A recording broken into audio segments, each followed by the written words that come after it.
Me gustaría darle la bienvenida a Iglesia Teópolis y a todos los que se conectan a través de Iglesia en Casa. Mi nombre es Eliud Morales y hoy nos encontramos en el tercer y último episodio de la serie Adviento, que tiene como pensamiento central la esperanza del mundo. En el primer episodio de la serie hablamos del nacimiento de Jesús, el Rey Eterno. En el segundo episodio hablamos del reino eterno que Jesús vino a establecer. Y en este tercer episodio hablaremos de la vida eterna que Jesús prometió y nos ofrece. Así que he titulado este tercer episodio con el cual cerramos la serie, La vida eterna. Para aquellos que están tomando nota, ese es el título de este episodio, La vida eterna. Y me gustaría que me acompañen a 1 Corintios, capítulo 3, del 1 al 3, de versos 1 al 3, que lee de la siguiente manera en la Nueva Traducción Viviente. Y si nos podemos poner de pie en reverencia a la palabra de Dios. Amados hermanos, cuando estuve con ustedes no pude hablarles como lo haría con personas espirituales. Tuve que hablarles como si pertenecieran a este mundo o como si fueran niños en Cristo. Tuve que alimentarlos con leche y no con alimento sólido porque no estaban preparados para algo más sustancioso. Y aún no están preparados porque todavía están bajo el control de su naturaleza pecaminosa. Tienen celos unos de otros y pelean entre sí. ¿Acaso eso no demuestra que los controla su naturaleza pecaminosa? No viven como la gente del mundo. Inclinen su rostro ahí donde están y hagamos esta oración. Es sencilla, la vas a repetir desde lo más profundo de tu corazón. Señor, quiero tu vida eterna. Señor, queremos tu vida eterna.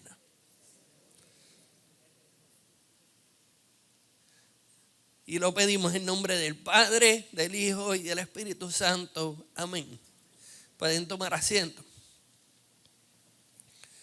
Antes de ir de lleno a la porción bíblica de hoy, quiero repasar algo del episodio pasado, donde vimos una conversación entre un líder religioso llamado Nicodemo y Jesús. Y dejamos aquella conversación en el verso 16 del capítulo 3. Y es Juan 3:16, debe ser el verso célebre de todos los versos, el más que se ha usado en la Biblia para esparcir el evangelio. Dice, pues, y aquí lo estoy leyendo en la Nueva Traducción Viviente. Pues Dios amó tanto al mundo que dio a su único Hijo para que todo el que crea en Él no se pierda, sino que tenga vida eterna. De modo que el Rey Eterno que nació y que en el Adviento recordamos su llegada, vino a establecer un reino eterno, porque si es un Rey eterno, todo lo que establezca debe ser eterno. Y viene a ofrecer vida, pero como Él es eterno, ofrece vida eterna. De la misma manera que si ofrece amor, tiene que ser eterno. Y si ofrece perdón, tiene que ser eterno. Si ofrece misericordia, tiene que ser eterno. Hechas nuevas todas las mañanas. Hay muchas verdades poderosas en ese verso, pero quiero concentrarme en el ofrecimiento de Jesús. Que el que cree recibe vida eterna. Usando la analogía que aprendimos en el segundo episodio, hoy nos moveremos del lado llanito de la piscina y nos moveremos a nadar en lo profundo de la piscina.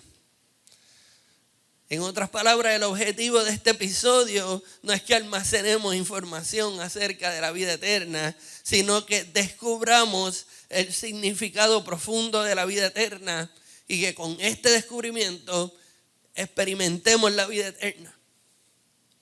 La pregunta que me hago entonces es, ¿qué es la vida eterna? Y quisiera sugerirles una definición práctica de la vida eterna. Esta es mi definición. Así que si quieren anotarla, pueden anotarla. Puedes sacarle screenshot si nos estás viendo a través de Iglesia en Casa. Puedes sacarle fotos porque va a salir en la pantalla. Creo que va a salir en la pantalla. Y si no, pues la voy a decir varias veces para que la escriban. La vida que viene como resultado de creer en Jesús y nacer de nuevo. La vida eterna es la vida que viene como resultado de creer en Jesús y nacer de nuevo. La vida eterna es la vida que viene como resultado de poner toda mi fe en Jesús y de nacer de nuevo. De modo que para obtener la vida eterna deben pasar dos cosas en la vida del creyente.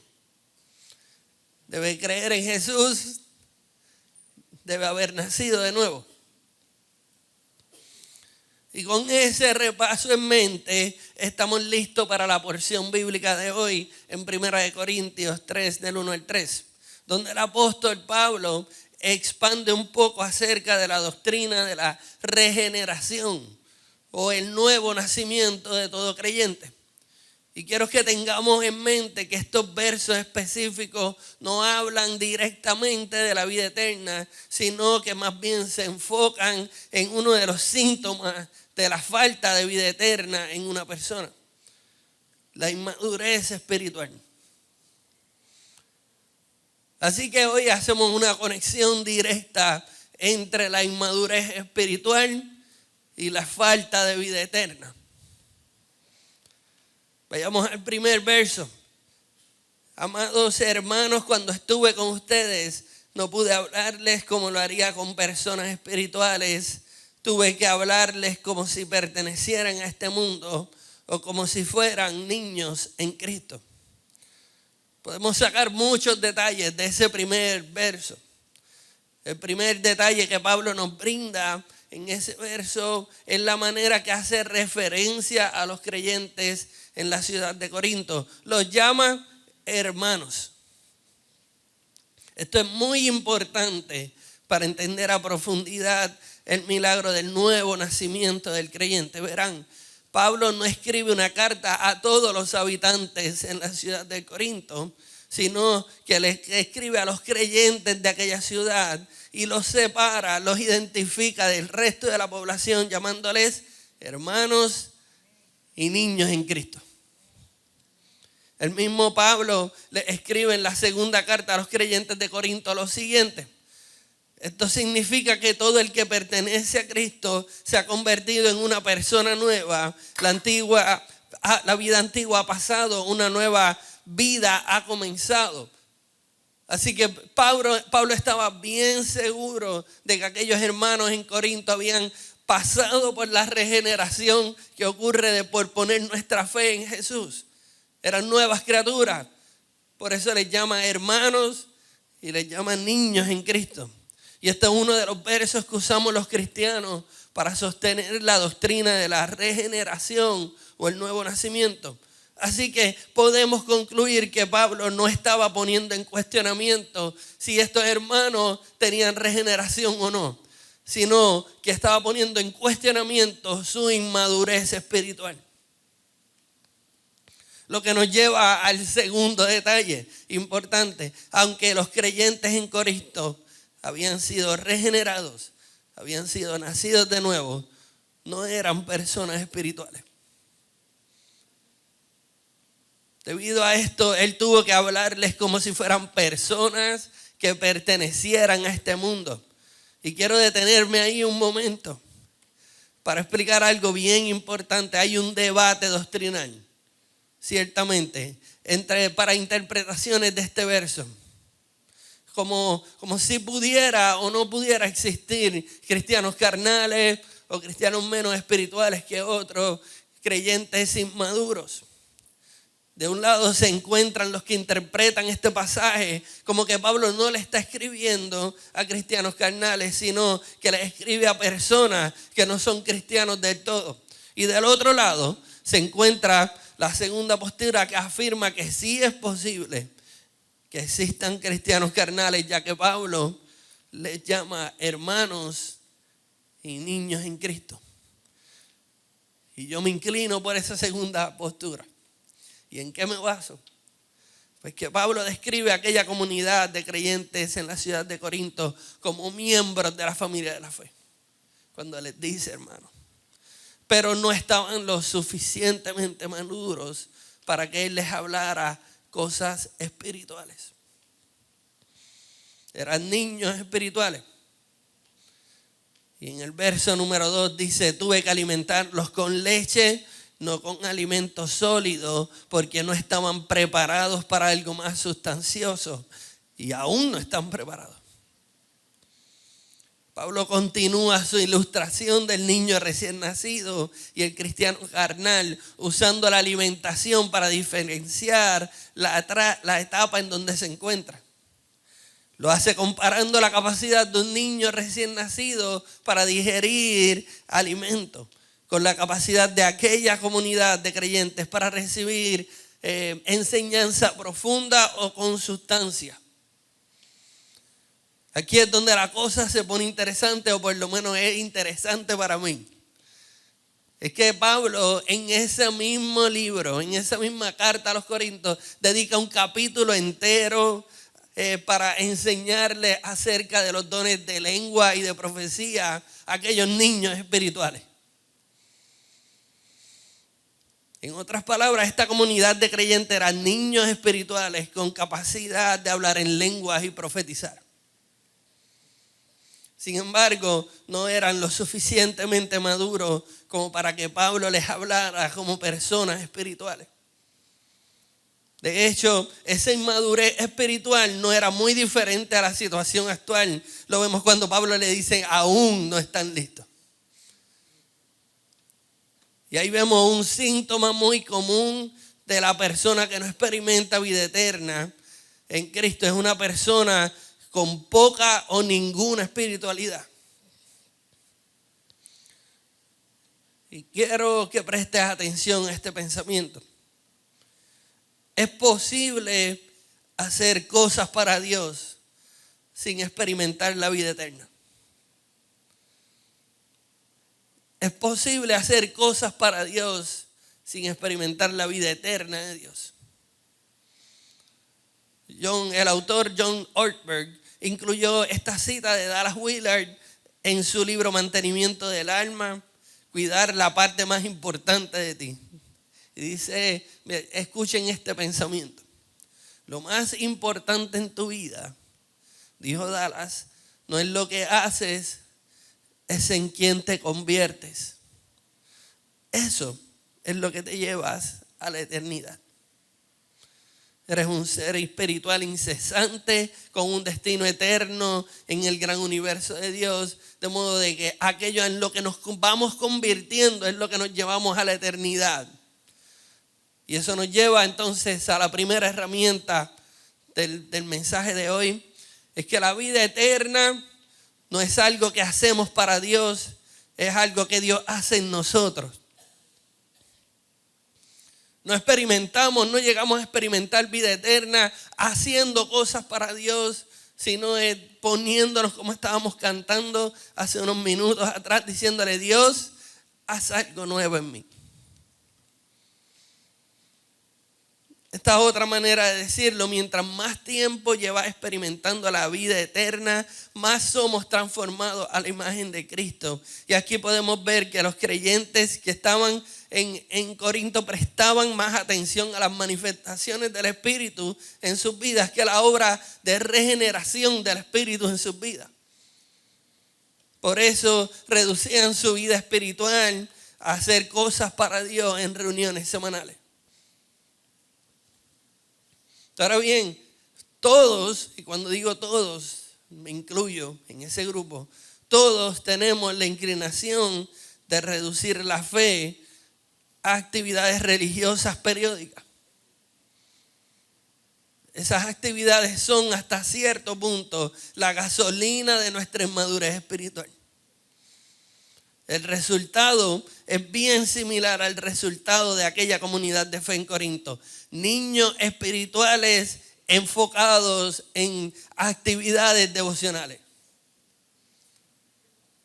Niños espirituales enfocados en actividades devocionales. Y quiero que anote este pensamiento porque es una de las ideas centrales de este mensaje. Y es que la inmadurez espiritual se enfoca en la manifestación del Espíritu. Pero la madurez espiritual se enfoca en la regeneración del Espíritu. La inmadurez espiritual se enfoca en la manifestación del Espíritu. La inmadurez espiritual se enfoca en la manifestación del Espíritu. La madurez espiritual se enfoca en la regeneración. Verán, las prácticas de los dones y o manifestaciones del Espíritu no son sinónimos de madurez espiritual. Y aquella comunidad de fe en Corinto tenía la bendición de experimentar el don de lenguas y el don de profecía, pero esos dones no los llevaron a ser como Cristo, a experimentar la vida eterna. Miren lo que Pablo le escribe en el verso, en 1 Corintios capítulo 14, versos del 6 al 9. El capítulo que Pablo dedica entero para hablar del don de lenguas y de profecía, les dice lo siguiente: amados hermanos, si yo fuera a visitarlos y les hablara en un idioma desconocido, ¿de qué les serviría a ustedes? En cambio, si les llevo una revelación o un conocimiento especial o una profecía o una enseñanza, eso sí les sería de ayuda.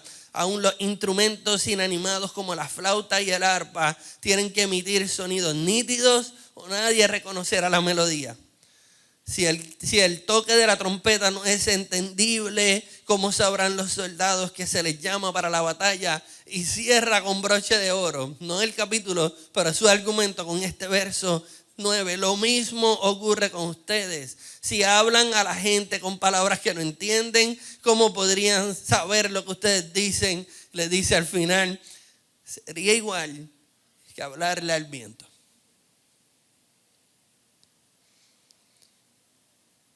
Entonces, si la madurez, si la manifestación del Espíritu Santo no me hace madurar espiritualmente, no me lleva a acercarme a la vida eterna, ¿qué me lleva a madurar espiritualmente? Cristo mismo es el antídoto contra la inmadurez espiritual. Exponerse a Cristo Jesús y su palabra da paso a que el creyente pueda experimentar la vida eterna. Y en esos primeros 2 versos Pablo le habla de 2 clases de creyentes. A los que se le puede hablar con cosas espirituales y a los que se le puede hablar como personas del mundo. La pregunta que todos debemos hacernos es la siguiente: ¿qué clase de creyente soy? Pablo nos brinda una herramienta para poder identificar qué clase de creyentes somos. Fíjense, nosotros somos expertos identificando qué clase de creyente es el prójimo. Pero la invitación de Pablo es a que identifiquemos qué clase de creyente soy yo. ¿Seré un creyente maduro o un creyente inmaduro? Así que Pablo continúa en el verso 3, porque todavía están bajo el control de su naturaleza pecaminosa. Tienen celos unos de otros y pelean entre sí. ¿Acaso eso no demuestra que los controla su naturaleza pecaminosa? ¿No viven ustedes como la gente del mundo? Pablo describe al creyente inmaduro como aquel que está bajo el control de su naturaleza pecaminosa. Personas que viven como la gente del mundo, controlados por los deseos pecaminosos. Y quisiera sugerirles una definición que nos ayudará a entender nuestra naturaleza pecaminosa y su resultado en nuestras vidas. La naturaleza pecaminosa yo la defino de la siguiente manera: la compulsión por vivir alejado de Dios y de su reino. Nuestra compulsión por vivir alejados de Dios y de su reino. La herramienta número 1 es la vida eterna. La vida eterna no es algo que hacemos para Dios, es algo que Dios hace en nosotros. La herramienta número 2 es que la vida eterna somos lo que comemos. La vida eterna es igual a somos lo que comemos. La inmadurez espiritual apunta a la falta de formación espiritual en una persona. Y es por eso que en el año 2023 estaremos enfocándonos en actividades y en herramientas que faciliten la formación espiritual en nuestras vidas. El pensamiento central que hemos estado usando para que el equipo y para que mi equipo y yo encontremos cómo adentrarnos al mundo de la formación espiritual es el siguiente: sin repetición no hay formación. Sin repetición no hay formación. Y este pensamiento sugiere que aquellos que permitimos que se repita en nuestras vidas terminará formándonos o malformándonos.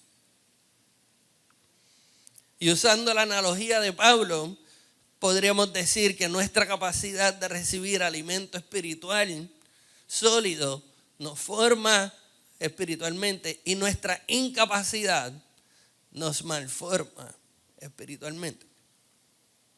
Y las palabras de Pablo tienen mucho sentido. De la misma manera que la alimentación apropiada promueve que nuestro cuerpo se desarrolle apropiadamente, la fuente alimenticia espiritual promueve el desarrollo espiritual en la vida del creyente. Y quizás ahí me estoy yendo con unos términos no prácticos, pero Jesús dijo que Él es la fuente espiritual. La fuente espiritual de alimento y la que necesitamos todos los creyentes es Cristo mismo. Jesús dijo en Juan 6:35, yo soy el pan de vida. Y el que viene a mí nunca tendrá hambre, y el que cree en mí nunca tendrá sed. Presta atención a esto. ¿Quieres experimentar la vida eterna? ¿Quieres moverte de conocer, de almacenar información acerca de la vida eterna y comenzar a experimentarla? La invitación que Pablo nos hace y que Jesús nos hace es: comienza a madurar espiritualmente. Comienza a alimentar tu espíritu de la fuente correcta. Alimentarnos consistentemente del pan de vida de Jesús, para que nuestros deseos pecaminosos sean transformados por la satisfacción que trae la vida eterna que Jesús nos ofrece. Y con el tiempo dejaremos de tener hambre y sed de las cosas terrenales, porque hemos encontrado a aquel que puede llenarlo todo en todo. Comenzamos a experimentar vida eterna. Y Pablo identifica la inmadurez espiritual en la comunidad de creyentes de Corinto porque existen celos y peleas entre sí. Mientras que en su carta a la comunidad de creyentes en Éfeso, Pablo escribe a una comunidad que identifica de esta manera: la iglesia es el cuerpo de Cristo, es la completa y la llena. Y también es quien da la plenitud a todas las cosas en todas partes con su presencia. Una comunidad con celos y peleas, una comunidad que había encontrado plenitud y satisfacción en Jesús. La herramienta número 1 es que la vida eterna no es algo que hacemos para Dios, es algo que Dios hace en nosotros. Que somos los que comemos, somos la fuente de alimento a la que recurrimos. Y la herramienta número 3 es vida eterna, es vivir satisfechos en Cristo. Vida eterna es vivir satisfechos en Cristo. Hace poco En el mensaje les sugerí una definición práctica para nuestra naturaleza pecaminosa, la compulsión por vivir alejados de Dios y de su reino. Y creo que esta compulsión es alimentada por la insatisfacción. Y el mundo que nos rodea está lleno de personas insatisfechas con todo. Con su estado civil, con su cuerpo, con su sexualidad, con sus bienes o falta de ellos, con sus hijos, con sus padres, con su preparación o falta de preparación, con su trabajo o falta de trabajo, insatisfechos por la vida entera. Y los creyentes no estamos exentos de vivir insatisfechos, inclusive hasta con Dios mismo. Y al leer las palabras de Pablo puedo concluir que aquella comunidad de creyentes en la ciudad de Corinto era una comunidad que estaba insatisfecha con su situación actual. Por eso existían celos y peleas entre ellos. Ahora bien, el gran problema de la insatisfacción se encuentra en nuestra expectativa, en algo o en alguien. Cuando ese algo o alguien fracasa en brindarnos eso que esperamos obtener, nos sentimos insatisfechos y nos movemos a la siguiente cosa o persona, buscando la satisfacción que no tuvimos en el pasado. Y quiero que anotes este pensamiento porque puede ser el principio de alejarte de la piscina llanita y comenzar a nadar en lo profundo. Anota esto. La vida eterna y la vida insatisfecha son incompatibles. La vida eterna y la vida insatisfecha son incompatibles. En otras palabras, no puedes experimentar la vida eterna y vivir insatisfecho. La manera más fácil de identificar una persona que no experimenta la vida eterna es por su vida insatisfecha. Lo sé porque viví algún tiempo como una persona insatisfecha y al igual que los niños recién nacidos, lloran porque no se sienten satisfechos. Aquellos cristianos que sufrimos de inmadurez espiritual, nos las pasamos llorando por la insatisfacción. La insatisfacción general en mi vida. La satisfacción general por las circunstancias y el mundo que nos rodea. Un creyente insatisfecho dice cosas como, es que blanco no es suficiente. Es que el dinero que tengo no es suficiente. Es que el trabajo que tengo no es suficiente. Es que la pareja que tengo no es suficiente. Es que el ministerio que tengo no es suficiente. Sin embargo, Pablo, que era un creyente maduro, describía cosas como, sé vivir con casi nada o con todo lo necesario. He aprendido el secreto de vivir en cualquier situación, sea con el estómago lleno o el estómago vacío, con mucho o con poco, pues todo lo puedo hacer por medio de Cristo, quien me da la fuerza. En otras palabras, sí, tengo a Cristo. Tengo todo lo que necesito para vivir satisfecho. Tengo todo lo que necesito para experimentar la vida eterna. Y era evidente que las expectativas de satisfacción de Pablo no estaban en las circunstancias, sino que estaban puestas en Jesús. Y esto puede ser lo más poderoso que escuches de este mensaje. Si la fuente de satisfacción viene de tener a Cristo, puedes vivir satisfecho sin importar las circunstancias en las que te encuentras. Puedes experimentar la vida eterna en medio de la abundancia financiera y en medio de la escasez, en medio de la salud y en medio de las pandemias, en medio de un ministerio en crecimiento o encerrado en un calabozo oscuro. Si tengo a Cristo, tengo lo suficiente para vivir eternamente. Por eso estamos dispuestos a ceder nuestro terreno de nuestros reinos para que vengan a ser gobernados por Jesucristo. Fíjense que la profecía no decía que venía solamente a salvar, venía a gobernar y que su reino, su gobierno duraría para siempre. ¿Qué implicaciones tendría nuestra fe si nosotros aprendemos a ver a Jesús como el Rey eterno que va poco a poco ganando terreno en el reino terrenal de nosotros? Y que en lugar de aferrarnos al trono, comenzamos a soltar nuestros tronos para que Él comience a gobernarlo y comencemos a ser verdaderamente libres para experimentar la vida eterna.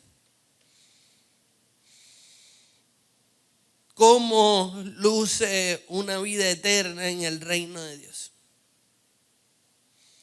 ¿Cómo luce una vida eterna en el reino de Dios? Y quiero que anotes estas 3 características. Ya hablamos de cómo nos luce una vida que está experimentando la vida eterna del reino eterno. Es una vida que se enfoca en hacer y no que Dios haga en dentro. Es una vida que se enfoca en alimentarse en otras fuentes que no es Jesús. Es una vida que vive insatisfecha. Pero entonces, ¿cómo luce una vida, una persona que experimenta la vida eterna? 1, luce con amor. Un amor que tiene una expectativa peculiar. Escuchen esto, el arma más valiosa de un reino terrenal es la violencia, pero el arma más valiosa en el reino de los cielos es el amor. El amor no tiene prisa para reaccionar y para defenderse, porque sabe que el tiempo es su mejor amigo. De hecho, 10 de cada 10 veces el tiempo le da la razón al amor verdadero. Solo basta con ver un matrimonio de ancianos que han tenido el privilegio de envejecer juntos. Y al ver cómo se tratan uno al otro, no podemos evitar pensar, eso es amor verdadero. Es amor que ha durado, ha perdurado por el tiempo. Una persona que experimenta la vida eterna tiene la respuesta del amor, que tiene una expectativa peculiar. Mira cómo responde: es paciente, es bondadosa, no es envidiosa, ni jactanciosa, ni orgullosa, no se comporta con rudeza, no es egoísta, no se enoja fácilmente, no guarda rencor, no se deleita de la maldad, sino que se regocija en toda la verdad, todo lo disculpa, todo lo cree, todo lo espera, todo lo soporta. El amor con una expectativa de vida peculiar es característica número 1 de la vida eterna. La número 2 es el gozo que tiene una respuesta peculiar. El gozo es la respuesta preferida para una persona que experimenta la vida eterna. Y si me preguntas, la vida eterna y la falta de gozo son incompatibles totalmente. De la misma manera que el amor y la prisa son incompatibles. El apóstol Pedro escribió lo siguiente de los creyentes en las provincias de Ponto, Galacia, Capadocia, Asia y Bitinia. Ustedes aman a Jesucristo a pesar de que nunca lo han visto. Aunque ahora no lo ven, confían en Él y se gozan con una alegría gloriosa e indescriptible. La recompensa por confiar en Él será la salvación de sus almas. Fíjense que Pedro identifica el gozo y la alegría indescriptible y lo ata a la seguridad de salvación y vida eterna del creyente. El amor, el gozo y la tercera es la paz, que tiene un ritmo peculiar. El amor tiene una expectativa peculiar, el gozo tiene una respuesta peculiar, la paz tiene un ritmo peculiar. Una persona que experimenta la vida eterna es una persona que experimenta la paz que solamente Cristo puede ofrecer. Son personas que convierten sus preocupaciones en oraciones. Son personas agradecidas. Y para tomar las palabras de Pablo prestadas, son personas que experimentan la paz de Dios que supera todo lo que podemos entender. De modo que la vida eterna no son actividades religiosas que hacemos para Dios de semana en semana, más bien es la obra de Dios en nosotros, esculpiendo la imagen de Cristo desde lo más profundo de nuestro ser. Es la regeneración, es la nueva creación de Dios en nosotros. La vida eterna nos lleva a buscar que Cristo sea la fuente alimenticia principal de nuestra alma. Y ya no buscamos ser saciados con cosas terrenales, sino que buscamos ser saciados por el único quien puede llenarlo todo en todo. La vida eterna es esperanza de gloria. Es vivir con una gran expectativa. Es nuestra respuesta de gozo ante la vida, sus circunstancias y el mundo que nos rodea. La vida eterna es vivir en el ritmo de la paz que sobrepasa todo lo que podemos comprender. La vida eterna es Cristo Jesús mismo.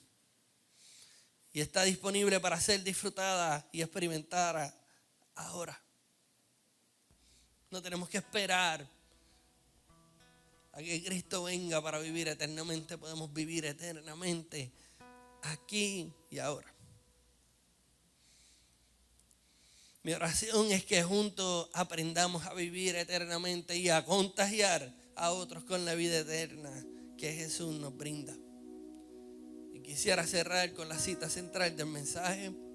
Es una pregunta para cada uno de nosotros. Cristo tiene vida eterna para ti y la pregunta es, ¿la aceptas?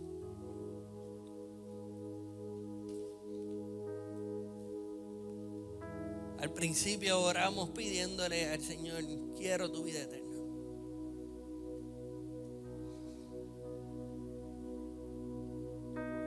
Hoy volvemos a orar, ahora volvemos a orar después que tengamos todo este mensaje en contexto. Así que me gustaría que inclinaras tu rostro ahí donde está y le dijeras, Cristo, quiero tu vida eterna. Repítalo conmigo. Jesús, quiero tu vida eterna. Una vez más, Jesús, quiero tu vida eterna. Padre, aquí estamos. Ya nos cansamos de planificar llegar a la vida eterna haciendo cosas para ti. Hoy queremos que tú seas el que haga algo nuevo en nosotros. Que derrames de tu vino nuevo en nuestras vidas. Que hagas el milagro de la regeneración en cada una de nuestras vidas. Y que comencemos a experimentar la vida eterna. En nombre del Padre, del Hijo y del Espíritu Santo.